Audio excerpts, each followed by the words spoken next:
आवासी दुनिया के दोस्तों को मेरा वास्तविक नमस्कार।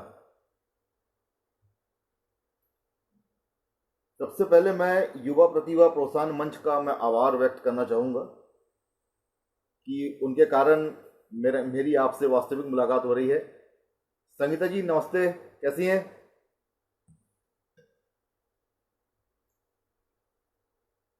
वाह, रुपेश भाई, मेरी आवाज़ आ रही है आप लोगों को?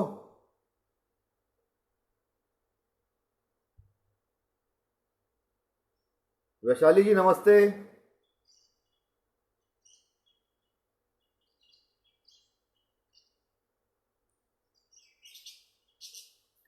आप लोग सुन पा रहे हैं मुझे?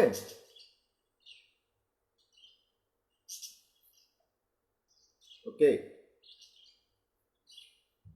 देखिए दोस्तों, मैं बहुत ज़्यादा टेक्नो फ्रेंडली नहीं हूँ, इसलिए हो सकता है कि कुछ तकनीकी गलतियां हो जाएं और हमारा आपसे संपर्क टूट जाए।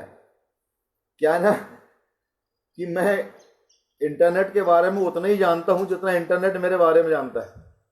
शेफाली नमस्ते, कैसी हो? शशांक भाई, अच्छा वाह, पाशु भी जुड़ा हुआ है, क्या बात।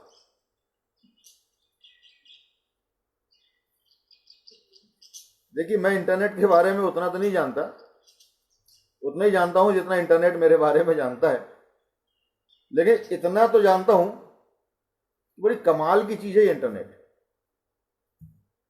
सूचनाओं का समुंदर है तो सड़े गले अश्लील कचरों का गटर भी है। एक ही साथ स्वर्ग और नरक का संगम है इंटरनेट। अभी हमारे ऊपर है कि हम ओके, पंकज जी नमस्कार। अभी हमारे ऊपर है कि हम उसको किस तरीके से इस्तेमाल करना चाहते हैं। सूचनाओं के नाम पर हम अफवाहों को संप्रेषित करना चाहते हैं या सच्चाई?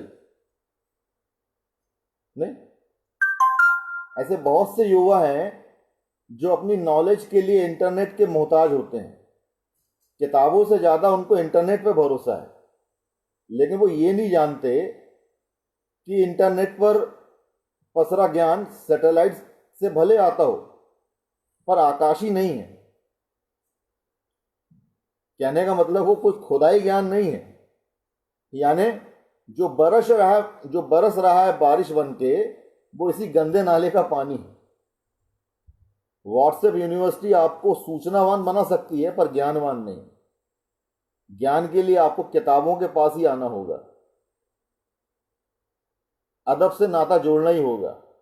और सुकून की बात यह है कि आज कुछ ऐसे युवा भी हैं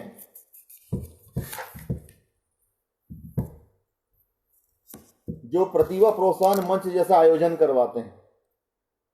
शहर में ऐसे युवा भी हैं जो रंगकर्म और साहित्य की सेवा कर रहे हैं।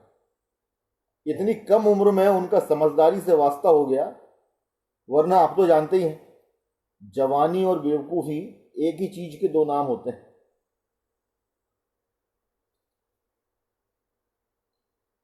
अब ये देखिए, उन लोगों ने इंटरनेट का कितना बढ़िया उपयोग किया। बस इतना ही अल्प ज्ञान है मेरा इंटरनेट के बारे में, और यही हाल गणित और अंग्रेजी के लिए भी है। शेखर जी नमस्ते, सुरेंद्र भाई नमस्कार। मैं कई सालों तक 11 नहीं लिख पाया, पता, क्योंकि मैं ये डिसाइड नहीं कर पाता था कि पहले कौन सा एक लिखना है। और अंग्रेजी का ज्ञान तो मेरा ऐसा रहा।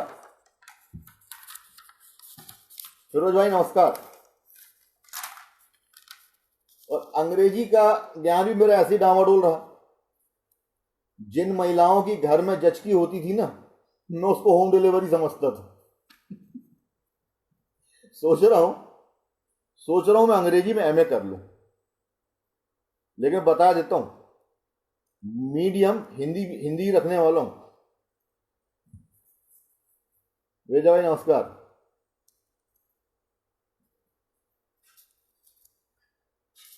मैंने महसूस किया है कि किसी भी विदेशी भाषा को जानने वाले की बड़ी इज्जत बहुत बढ़ जाती है। इसलिए सोच रहा हूं कि जैसे ये कोरोना फोरोना का ये जब मामला सुलटे, मैं अमेरिका की नागरिकता ले लूं। क्या ख्याल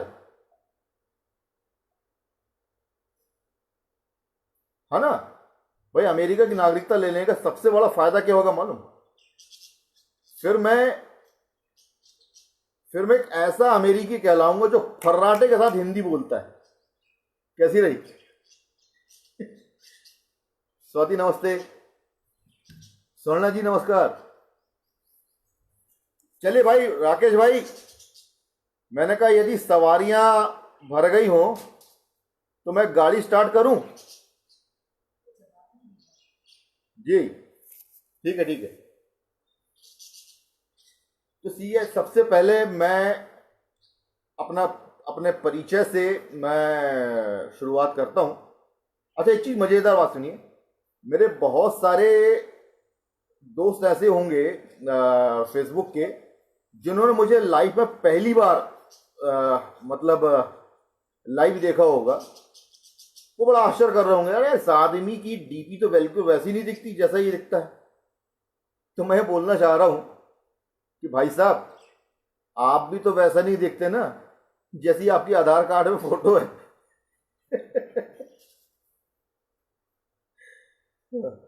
तो चलिए मैं शुरुआत करता हूं अपनी कविता से। सबसे पहली मेरी जो कविता है वो कविता ही मेरा परिचय है। तो कविता कुछ यूं है।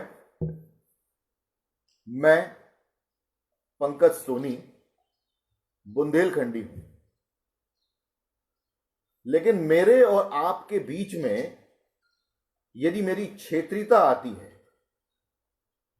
तब मैं सिर्फ पंकज सोनी हूं।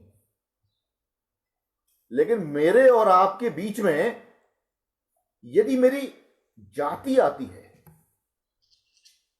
तब मैं सिर्फ पंकज हूं। यदि मेरे और आपके बीच में मेरा नाम आता है तब मैं अनाम हूं। मेरा परिचय मेरी व्याकुलता है, आप सबसे मिलने की आकुलता है। लक्की जी नमस्कार, कैसे हैं?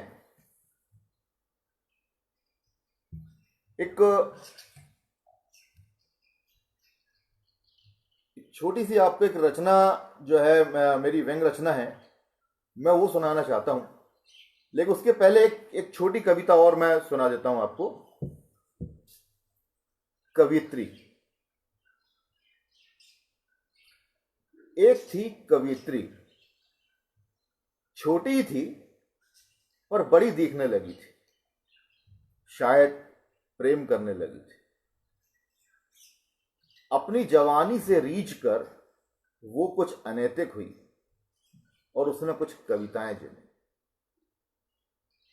लेकिन आलोचकों से डरकर उसने उन्हें मारकर कहीं गाड़ दिया। बाद में उसने किसी प्रकाशक से ब्याह रचा लिया। सुना है आजकल वो बांझ है। इसलिए दोस्तों, जो नए रचनाकार होते हैं मैं उनको एक छोटी सलाह देना चाहता हूं कि अगर कोई व्यक्ति आलोचना कर रहा है ना तो डरने की जरूरत नहीं है। कई बार जरूरी नहीं है कि जो आलोचक हो उसका ज्ञान बहुत ज्यादा भी हो। एक व्यंग रचना है मेरी, वो सुनाने जा रहा हूं, आलोचक की आलोचना। राकेश भैया नमस्ते।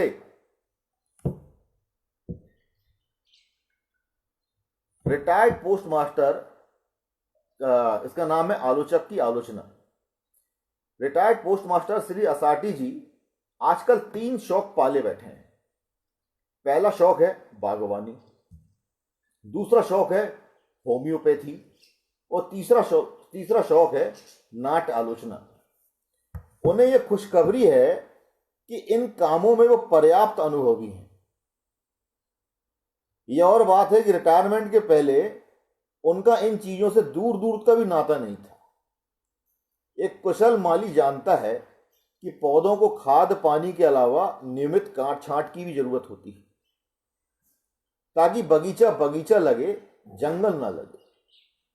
लेकिन काट छांट इतनी भी ना हो जाए कि सिर्फ ठूंठ ही बचे। बागवानी शौक नहीं, एक कला है। किसी कलाकार की ग्रोथ के लिए जितनी जरूरत प्रशंसा की होती है, उतनी ही जरूरत आलोचना की भी होती है, ताकि कलाकार इतना भी ना उड़े कि अपनी जमीन ही भूल जाए, लेकिन आलोचना इतनी भी कठोर ना हो जाए कि कलाकार वो आसमान ही भूल जाए जहां कल्पनाएं जवान होती हैं। आलोचना भी एक कला है।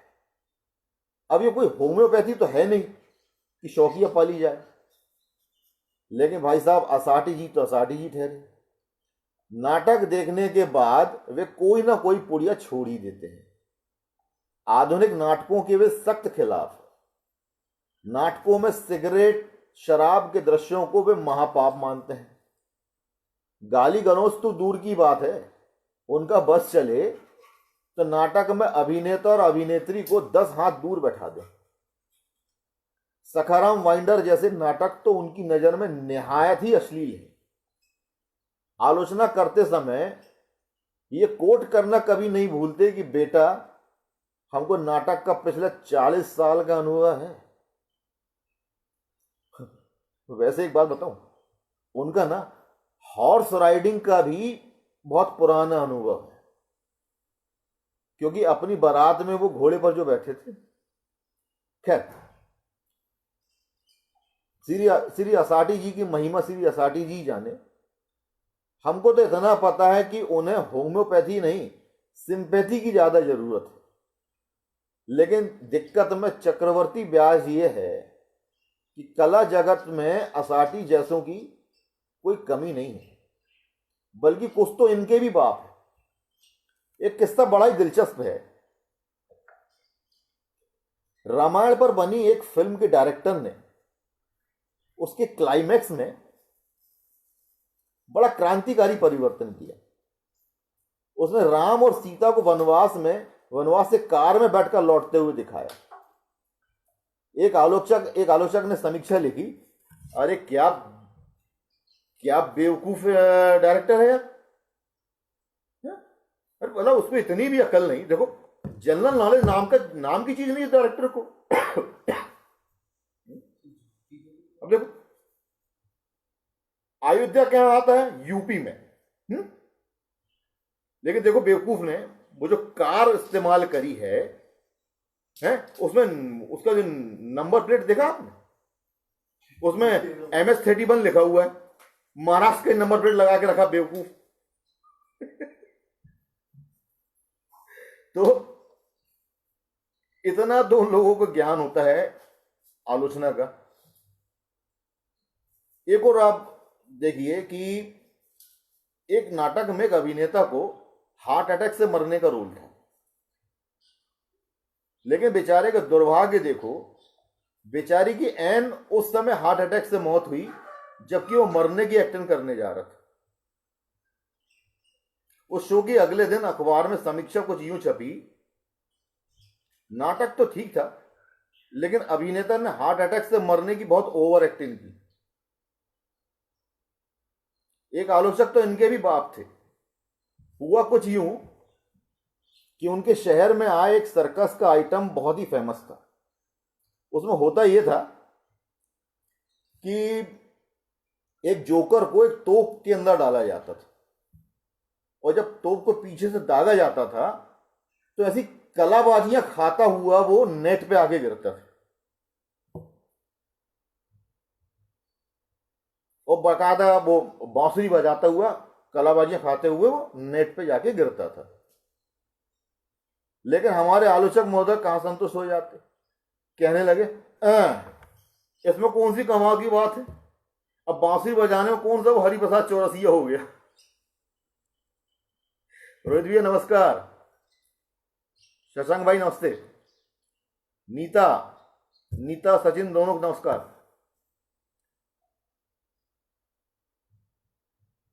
एक और एक छोटी सी रचना है, मेरी व्यंग रचना है, उसका नाम है सजा। जब से उसने होश संभाला था वो 3 सरकारें बदलता देख चुका था। सब कुछ बदला पर नहीं बदला तो उसका नसीब। न नौकरी थी न कोई ढंग का रोजगार था, वैसे था वो बहुत खुददार। लेकिन कहते हैं ना, मजबूरी और खुददारी बहुत दिनों तक एक साथ नहीं चलते। पेट की आग सब कुछ जला देती। नैतिकता, सदाचार, ईमानदारी सब बेबस हैं भूख के सामने। जब बहुत दिनों तक कोई रोजगार नहीं मिला तो वो चोरियां करने लगा। कल रात वो चोरी करते पकड़ा गया। घर गृहस्थी बसाने का उसका भी ख्वाब था, घोड़े पर बारात सजे उसके भी अरमान थे। दूल्हा बन गांव के आकर्षण का केंद्र बने इसकी वो कल्पना करता था। पूरे गांव के आकर्षण का केंद्र तो वो आज भी है, पर वो घोड़ी पर सवार नहीं है। उसका सिर मुड़कर उसको गधे पर बैठाया गया है। उसकी बारात नहीं, बकायदा जुलूस निकाला गया है। इस मुफ्त के मनोरंजन में सारा गांव इकट्ठा था। मुफ्त की चीज हमारे यहां कोई नहीं छोड़ता। ऐसे दौर में जब मुल्क में, खास करके ऐसे दौर में जब मुल्क में मनहूसियत मुआफ हो और मनोरंजन पे कर लगता, तो मुफ्त का मनोरंजन के इस सुनहरे अवसर को कोई क्यों छोड़े। तो भाई साहब अच्छा खासा मजमा इकट्ठा हो गया वहां पर। गधे पर बैठाने के पहले उसका मुंह भी काला किया गया। वो बेचारा चुपचाप गधे पर बैठा सोचता रहा। अजीब दस्तूर है दुनिया का, मुझ जैसे मामूली चोर के साथ इतना जुल्म, जबकि गांव में इससे बड़े बड़े जाहिर चोर हैं जो जमीन, कुआं, तालाब, नहर और ना जाने क्या क्या चुरा कर बैठे, परंतु उनके पास कितना रुतबा है। अजब दुनिया की गजब रीत है। यहां चिड़िया की बीट से परहेज है लोगों को, लेकिन देखो हाथी का गोबर शौक से उठाते हैं। खैर, ये जुलूस गांव के चौपाल पर आकर रुका। ये जुलूस गांव के चौपाल पर आकर रुका, जहां उसके जुर्म का फैसला होना था। चौपाल पर लगी पंचायत का सरपंच एक रौबदार बूढ़ा था जिसकी बड़ी बड़ी मूछें थी। अंदाजा लगाना मुश्किल था कि उसने मूछें रखी हैं या मूछों ने उसको रखा है।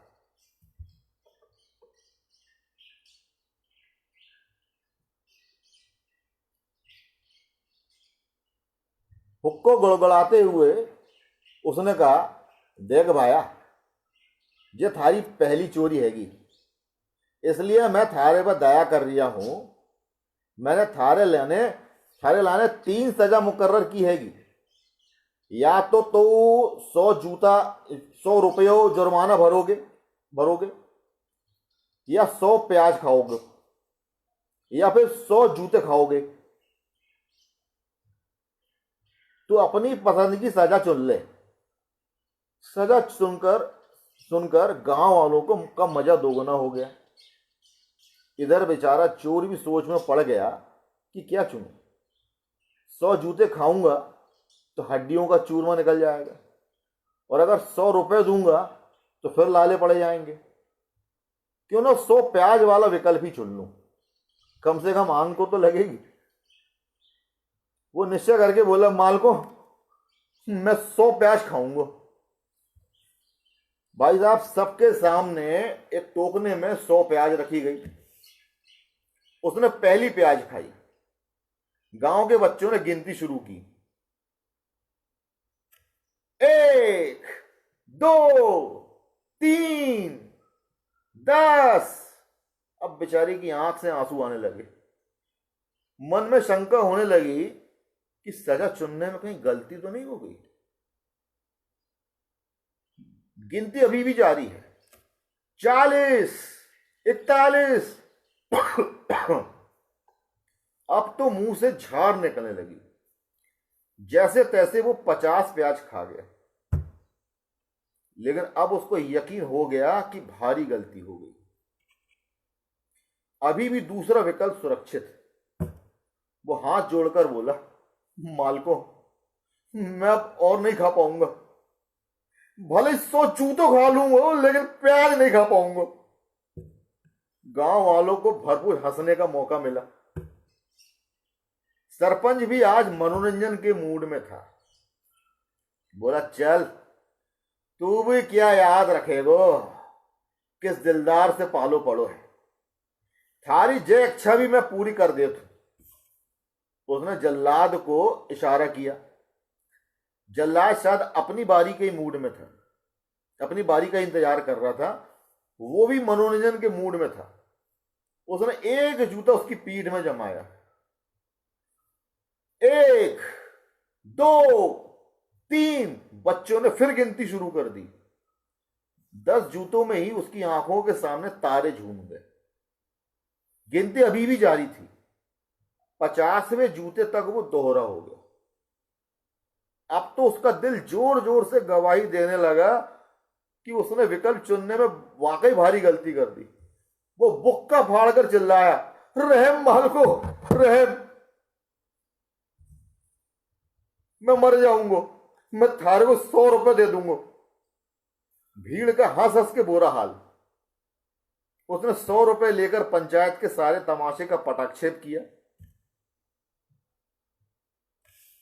लोग हंसते हुए घरों की ओर लौट गए।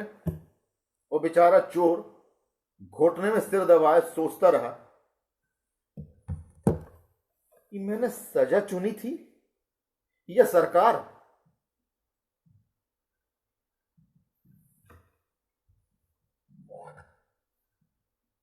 विजय भैया नमस्कार। लक्का सर नमस्ते।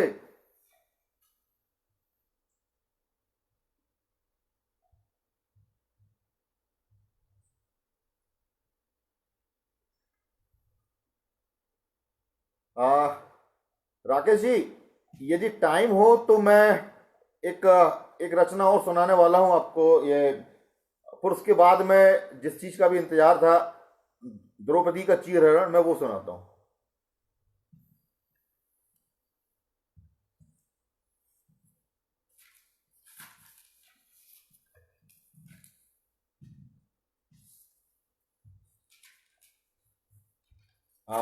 इस रचना का नाम है, कविता है मेरी छोटी सी, किस्से बबूल के।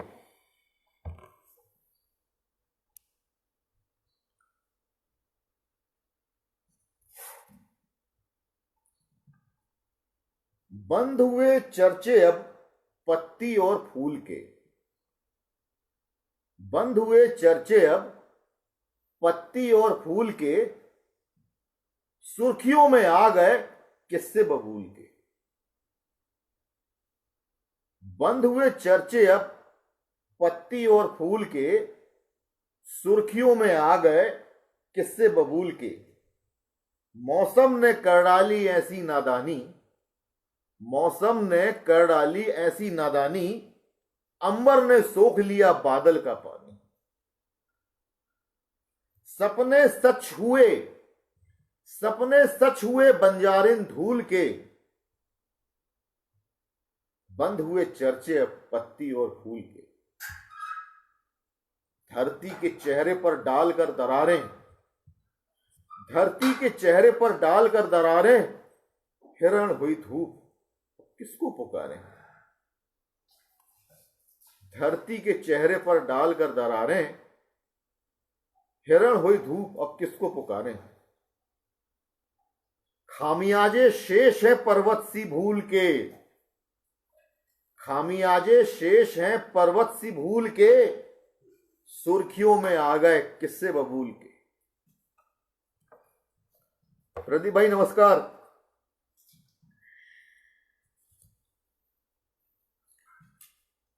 आप लोगों ने एक बचपन में एक कहानी पढ़ी होगी, ये सुदर्शन जी की एक कहानी थी। उसका नाम था हार की जीत। वो जिसमें बाबा भारती का घोड़ा और डाकू खड़क सिंह की कहानी थी, आप लोगों को याद आ रही होगी शायद। तो उस पे एक छोटी सी कविता है जो आज के दौर के हिसाब से है, वो देखिएगा। कविता का नाम है रोते हुए बाबा भारती मिले।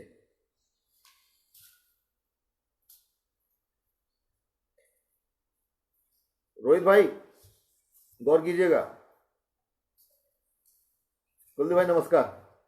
हाँ, रोते हुए बाबा भारती मिले। मुझे राह में रोते हुए बाबा भारती मिले। मैंने पूछा क्यों रो रहे हो बाबा? बाबा बोले बेटा खड़क सिंह मेरा घोड़ा ले गया। मैंने कहा मत रो बाबा, दूसरा घोड़ा मिल जाएगा। बाबा बोले मैं घोड़े के लिए नहीं रो रहा हूं। बाबा बोले मैं घोड़े के लिए नहीं रो रहा हूं, ना ही मैं खड़क सिंह पर रो रहा हूं कि उसने मेरी प्रार्थना नहीं सुनी और जगह जगह अपनी चालाकी की कहानियां सुना रहा है। बेटा मैं तो भयभीत होकर रो रहा हूं उस चमक से जो अब खड़क सिंह की आंखों में। मैं तो भयभीत होकर रो रहा हूं उस चमक से जो खड़क सिंह की चाल सुनकर लोगों की आंखों में आ रही है। तो खड़क सिंह की चाल सुनकर लोगों की आंखों में आ रही है।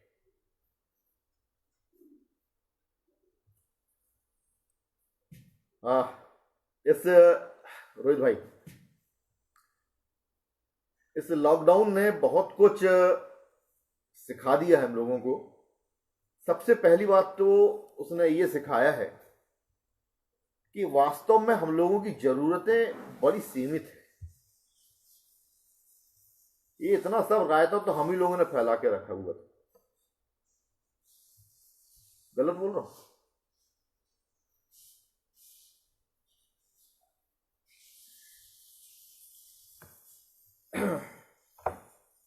एक और मेरी रचना है मनोरोगी, मैं वो सुनाना चाहता हूं।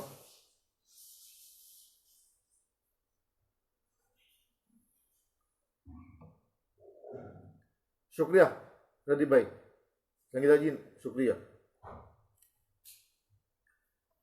कभी कभी मन विचार शून्य हो जाता है। कभी कभी मन विचार शून्य हो जाता है। किसी और के साथ हो ना हो, पर मेरे साथ अक्सर हो जाता है।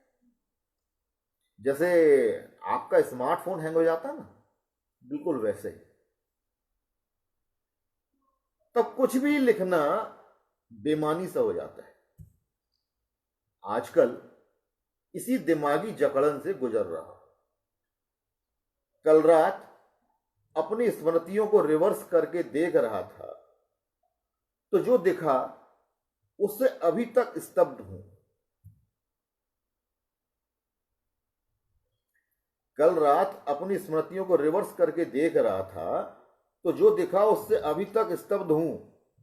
मुझे वो चिड़िया दिखाई दी जो अक्सर रोहित रूसिया के चित्रों पर नजर आती है। बेचारी का घोंसला दीपावली की सफाई की भेंट चढ़ गया। मोबाइल रेडिएशन ने उसे पहले ही बांझ बना दिया था। उन पेड़ों की लाशें देखी जो फैक्ट्रियों का जहर खुद पीकर हमें प्राणवायु दे रहे थे। सुना है उन्हें काटकर जो सड़कें बन रही हैं वो दौड़ती तो हैं पर पहुंचती कहीं नहीं। रईसों की शादी में भोजन को फेंकते देखा और गरीब के बच्चों को कूड़े के ढेर में खाना ढूंढते देखा। उस नग्न पगली को भी देखा जो बस स्टैंड के आसपास अक्सर हमें घूमती नजर आती थी। ना जाने किसकी हवस की निशानी वो अपने पेट में पाले घूम रही थी। सड़क पर ही उसे मृत बच्चे को जन्म देते देखा। सच कहूं, उस दिन उस बच्चे की मौत नहीं देखी, बल्कि इंसानियत को मरते देखा। राशन की कतार में उन विस्थापित किसानों को खड़े देखा जो पहले कभी अन्नदाता थे, पर अब उनकी जमीन विकास की बाढ़ में डूब गई। उस पारो को भी देखा जिसके चेहरे को उसके मोहल्ले के देवदास ने ही तेजाब से झुलसा दिया था। उन हजारों मोनालिसाओं को भी देखा जो रेड लाइट एरियो में अपनी बोटियां नुचवा रही हैं। जंगलों को उजड़ते देखा और जंगली हिंसक जानवरों को संसद में विचरते देखा। बहुत कुछ ऐसा देखा जो मुझे नहीं देखना था। सोचता हूं एक बार किसी मनोचिकित्सक से जांच करवा कर देख लूं कि ऐसा सचमुच कहीं होता है कि आजकल सिर्फ मुझे ही दिखाई देता है।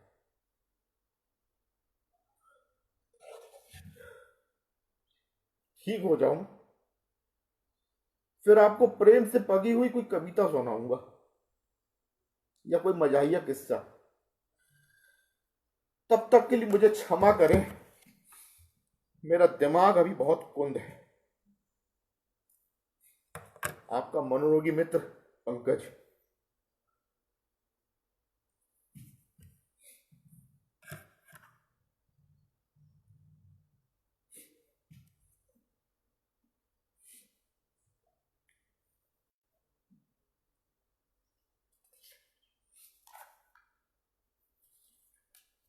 हाँ, चलिए एक कहानी है, मेरी बड़ी चर्चित कहानी है काफी जगह। उसको मैंने लिखा भी किस्सा गोई शैली में है। राकेश जी, इजाजत हो तो मैं सुना सकता हूं ना, समय हो तो? Thank you. Thank you Neeta, thank you Sachin, Niketan, शुक्रिया। इस कहानी का नाम है द्रौपदी का चीरहरण।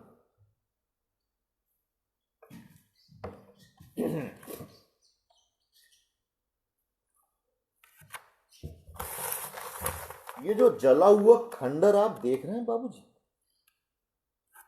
ये कभी नटराज रंगमहल हुआ करता था।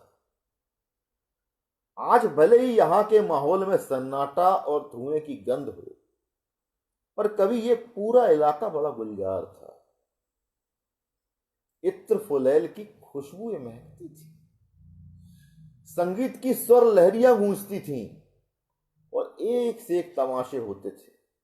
लाला हरदौल, हरिश्चंद्र, तारामती, शकुंतला, सब एक से बढ़कर एक नगीने, और उस पर नसीबन बाई की अदाकारी।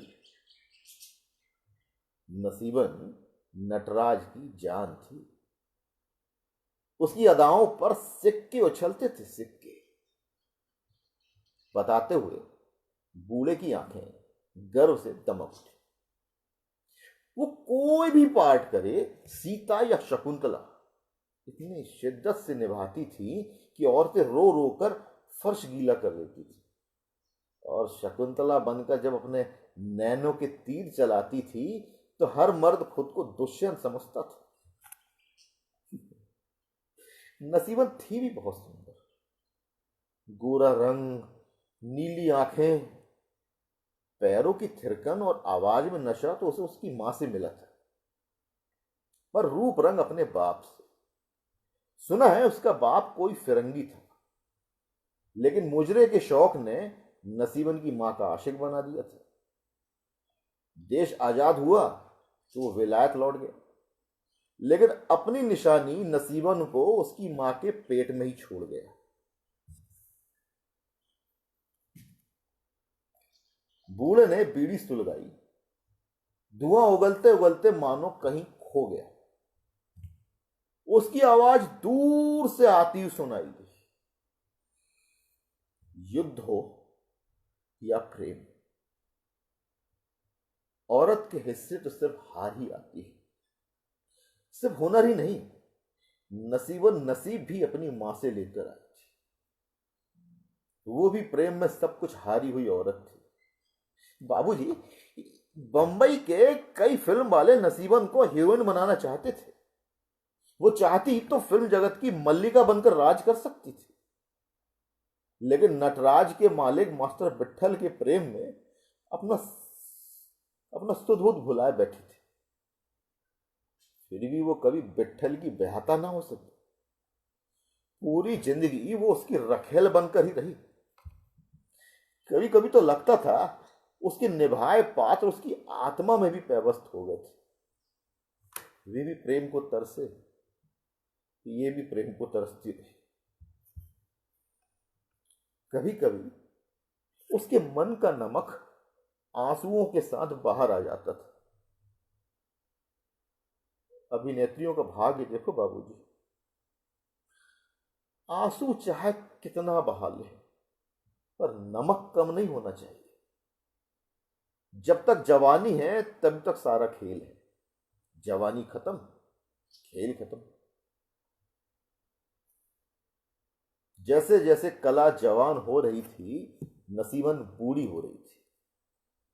उसकी अदाकारी में निखार आ रहा था, लेकिन लोग उसका अभिनय देखने कहां आते थे।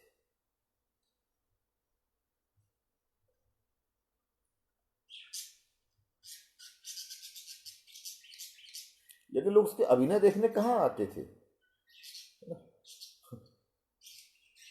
आंखें भी कमाल करती हैं बाबूजी। औरत आंखों से नमक बहाती है और मर्द आंखों से उसका नमक पीता है। फिर कहां 16 साल की शकुंतला और कहां 30 साल की नसीबन। अरे 30 साल की औरत बूढ़ी कहां से हो गई? मैंने उससे पूछा। औरत बूढ़ी नहीं होती बाबूजी, लेकिन अभिनेत्रियां जरूर हो जाती हैं। हाँ, माँ या दादी का पात्र जरूर निभा लेंगी, लेकिन नायिका तो कम से नहीं चाहिए। ठीक कहा तुमने। फिर क्या हुआ? एक एक कर सारे तमाशे पिटते गए। रात रात भर हम सभी मिलकर कारण ढूंढते, नए नए उपाय सोचते। सोचा शायद लोग एक जैसे तमाशों से ऊब गए होंगे, तो नए तमाशों पर विचार करने लगे। बल्कि नटराज का पूरा रूप ही बदल डाला। विलायत से बिजली के उपकरण और नए साजिंदे बुलाए गए। लेकिन सारे महंगे उपाय कुछ दिन की ही भीड़ जुटा पाए।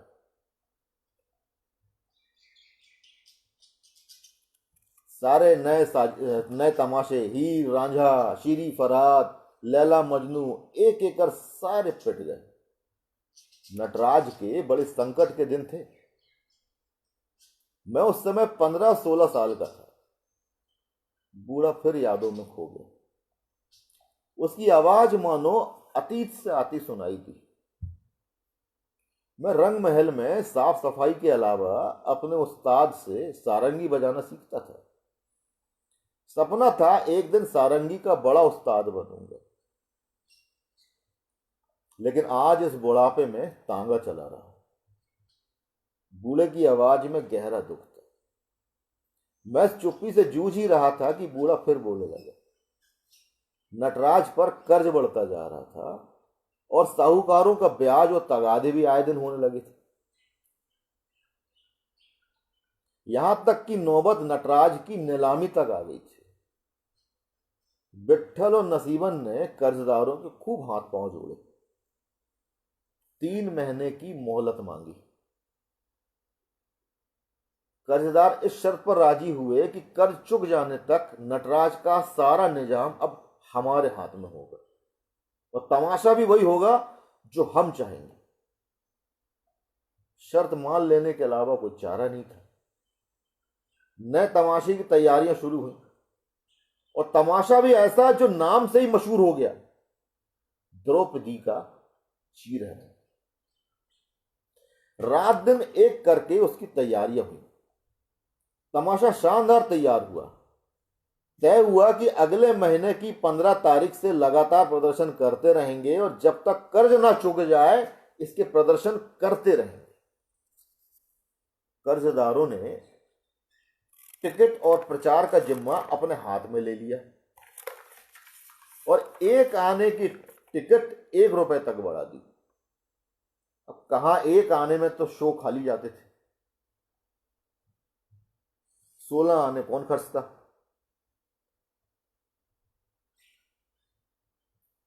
कर्जदार भी सोच में पड़ गए कि कहीं कुछ गलत तो नहीं कर गए।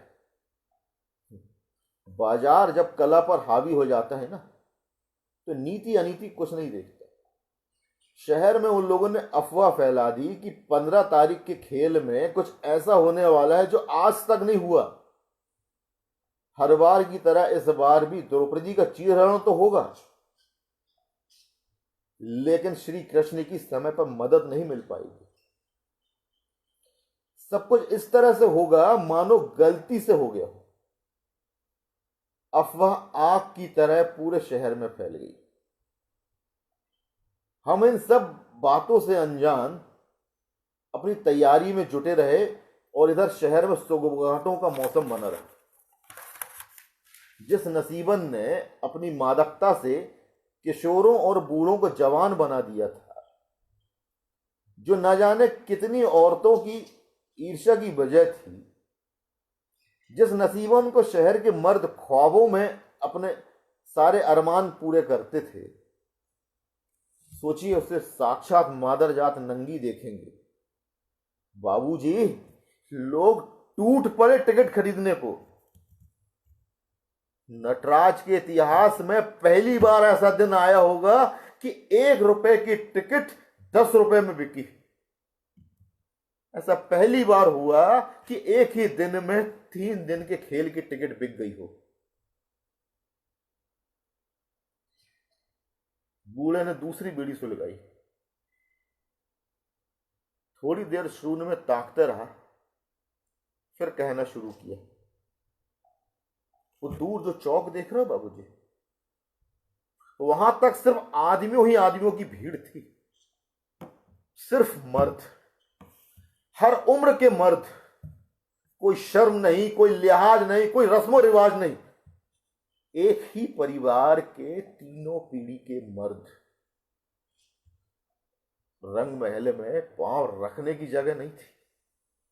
धक्का मुक्की, गाली गलौज, मारा मारी, सिर फुटब्बल, सारे के सारे मद में बेकाबू नर जानवर। हर किसी को नजदीक बैठने की जिद। हम सभी सुखद आश्चर्य में डूबे, इन सारे प्रपंच से बेखबर दोगुने जोश से अपने फन को हवा दे रहे थे। बोलते बोलते बूढ़ा फिर अतीत में पहुंच गया। उसकी आंखें शून्य में कुछ ढूंढती सी लगी। फिर क्या हुआ? मैं बेसब्र हो रहा था। वो वैसे ही शून्य में खोए हुए बोलने लगा। उसकी आवाज कभी कभी मध्य पड़ जाती थी, मानो कहीं दूर से आ रही हो। हाल के अंदर पैर रखने की जगह भी नहीं थी। हर तरफ सिर्फ नरमुंड ही नरमुंड नजर आते थे। शोर, मक्खियों जैसी भिनभिनाहट का शोर, लार बहाती लपलपाती जीभें, भूखी आंखें। आपके शहर में कभी प्लेग फैला है बाबूजी? प्लेग बाद में फैलता है, लेकिन उसकी खबर गिद्धों तक पहले पहुंच जाती है। आसमान में हजारों गिद्ध, मांस को ढूंढते भूखे गिद्ध। फिर पहली घंटी की आवाज सुनाई दी। हाल की बत्तियां बुझी। अचानक सब तरफ शांति छा गई। समझ नहीं आ रहा था ये शांति तूफान के पहले की है या तूफान के बाद की। फिर दूसरी घंटी बजी। सब दम साध कर बैठे रहे। सांसों की आवाज और पसीने की दुर्गंध से ही लोगों की मौजूदगी का एहसास होता था। तीसरी घंटी के साथ ही मंच का पर्दा खुला। उजाला सिर्फ मंच पर था, बाकी सभी जगह अंधेरा। पर्दा खुलता ही पहला दृश्य राजभवन का था। बीच के सिंहासन पर धृतराष्ट्र विराजमान थे। उनकी बगल में भीष्म, द्रोणाचार्य, कृपाचार्य, महात्मा विदुर। राजभवन का इतना सुंदर सेट तो सिनेमा में भी नहीं होगा। मंच के बीचों बीच एक चौकी में चौपड़ रखी थी। पांचों पांडव, उनके अलावा दुर्योधन, दुशासन, शकुनी, कर्ण सब अपनी अपनी जगह पर आसीन थे। चौपड़ का खेल शुरू हुआ। पहली चाल शकुनी ने चली, फिर युधिष्ठिर ने। अगली चाल में शकुनी ने युधिष्ठिर का राजपाट जीत लिया। यह पांडवों की पहली बड़ी हार थी। पहली हार मतलब किले की पहली दीवार यानी द्रौपदी तक पहुंचने की पहली मंजिल फतह। पांडवों के चेहरे झुके हुए थे। अट्टहास करते कौरव और उतने ही खुश दर्शक। फिर अर्जुन, भीम, नकुल, सहदेव, एक एक कर सारी दीवारें ढह गईं। अब वो घड़ी आने वाली थी जिसका इंतजार था। पांचों पांडव सिर झुकाए बैठे थे। युधिष्ठिर ने असहाय भाव से कहा, अब मेरे पास दांव लगाने को कुछ नहीं है।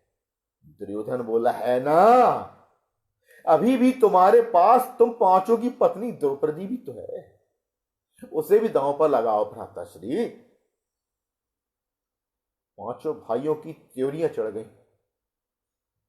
पितामह भीष्म गुस्से से तमतमाए और बोले, यह क्या धृष्टता दुर्योधन। दुर्योधन और भीष्म के बीच संवाद होने लगा।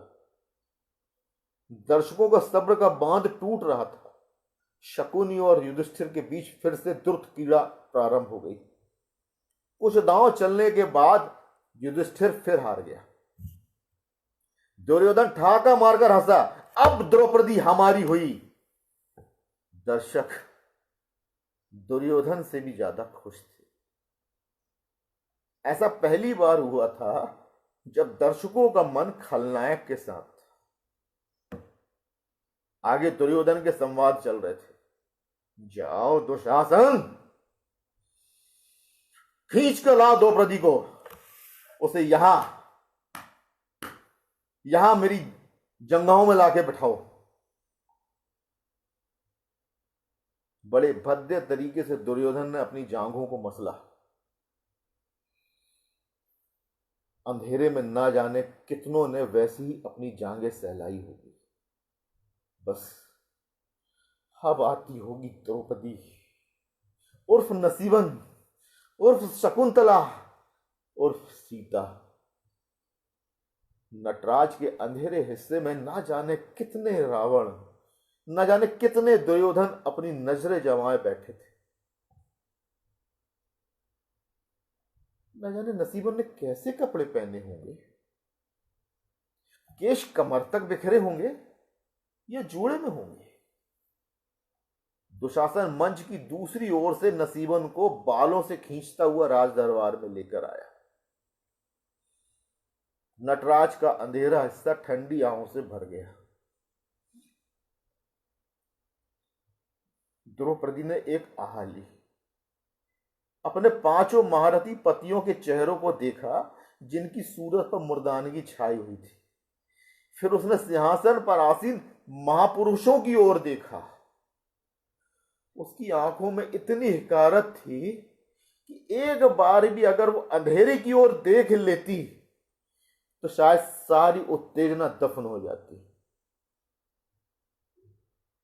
दुर्योधन चीखा, उतार दो इसके वस्त्र, जरा हम भी तो देखें 5-5 पत्नियों की पत्नी निर्वस्त्र कैसी दिखती है। अंधेरा भी ऐसा ही सोच रहा था। अरे उतार दुशासन, नसीबन की साड़ी हम भी तो देखें, जिसे हमने ख्वाबों में भोगा है वो असल में दिखती कैसी है। बाबूजी, आपने केसर घोला हुआ दूध देखा है? बिल्कुल वैसे ही रंग था नसीबन का। मुल्क नया नया आजाद हुआ था। अंग्रेजों की 200 साल की गुलामी का ही असर था कि लोग किसी गोरी मेम को जीतकर अपने अतीत की हीनता से उबरना चाहते थे। नसीबन बिल्कुल मैम ही दिखती थी, पूरे बदन पर नीली आंखें। कैसा होगा तन कैसा होगा तन सोच सोचकर खून में उबाल आने लगा। ये दुशासन अब इतनी देर क्यों लगा रहा है? द्रौपदी गिड़गड़ा रही है, रहम की भीख मांग रही है। दुर्योधन, दुशासन, कर्ण, शकुनी ठहाके लगा रहे हैं। तबले पर थाप सुनाई दे रही है। वायलिन पर कोई जब कोई उदास धुन बजती है तब ऐसा लगता है जैसे कलेजे में आरी चली हो। कोई पत्थर का दिल लिए बैठा हो तो वो भी रोने लगे। लेकिन उत्तेजना दिल तो क्या, पूरी आदम जात को पत्थर का बना देती है। दुशासन अपने हाथ द्रौपदी की साड़ी पर रखता है। अंधेरा फिर ठंडी आह भरता है। खींच जल्दी। अंधेरा मन ही मन बुदबुदाया। दुशासन ने साड़ी को खींचा। साड़ी का एक घेर पूरा हुआ। हे कृष्ण, रक्षा करो, रक्षा करो प्रभु। आवाज कानों से ऐसी टकराई मानो पिघला हुआ शीशा। पर अंधेरे के पास कान नहीं थे, सिर्फ आंखें थी। घने जंगलों में मानो भेड़िए घूर रहे हों, और भेड़िए चीखों को कहां सुनते हैं। दुशासन ने दूसरा घेरा खींचा। अंधेरा दम साधे बैठा था। अरे खींच दुशासन, जल्दी खींच। अरे हम भी तो देखे कैसी दिखती है नसीबन बिना कपड़ों के। बस अब कुछ ही देर बाकी है जब नसीबन के उभार हमारे सामने बेपर्दा होंगे।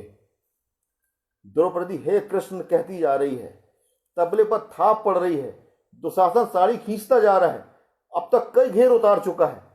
फर्श पर साड़ी का ढेर सा बन गया है। अरे तू खींच दुशासन।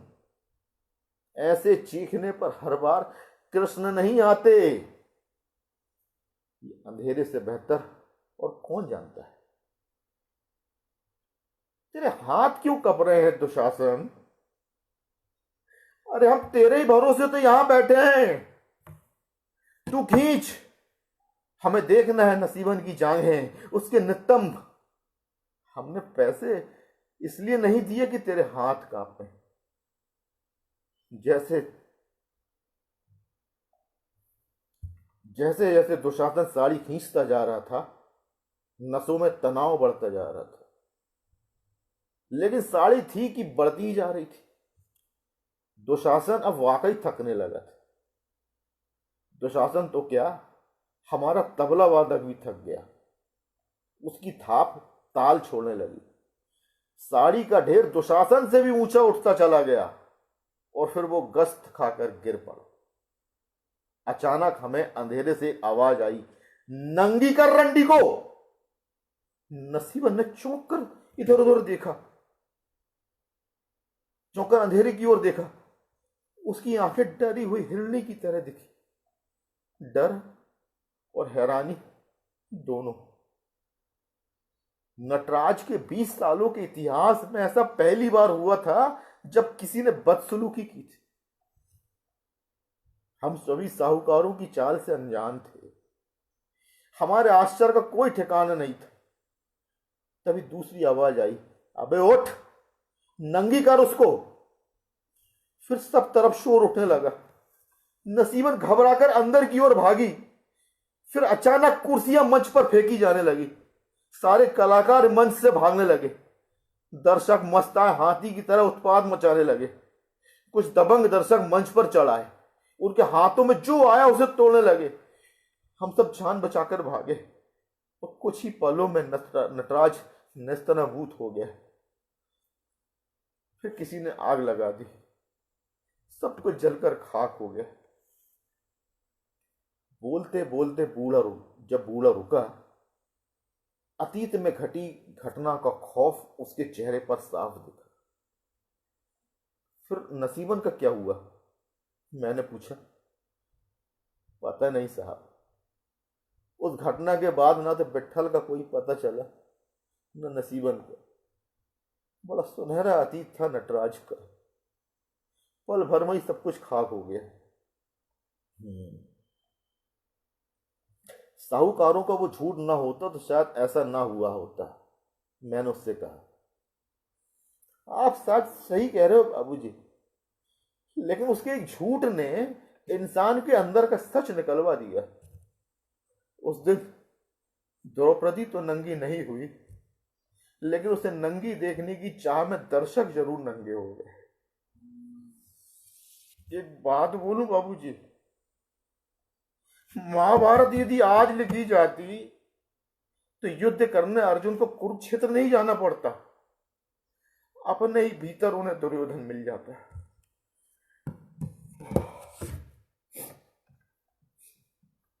तो दोस्तों, ये थी कहानी द्रौपदी का चीरहरण।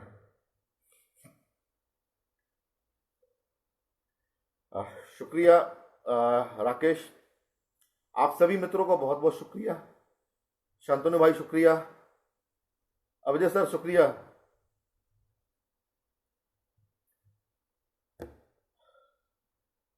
अब मैं विदा लेता हूं आपसे और उम्मीद करता हूं कि आप लोगों ने मेरे साथ बहुत अच्छा क्वालिटी टाइम एक्सपेंड किया होगा और मेरी रचनाएं आपको पसंद आई होंगी। शशांक भाई नमस्कार। तो दोस्तों, विदा ली जाए, क्योंकि इस रचना के बाद वाकई मेरी तो हिम्मत नहीं है कि मैं आगे कुछ और सुना पाऊं। नमस्कार।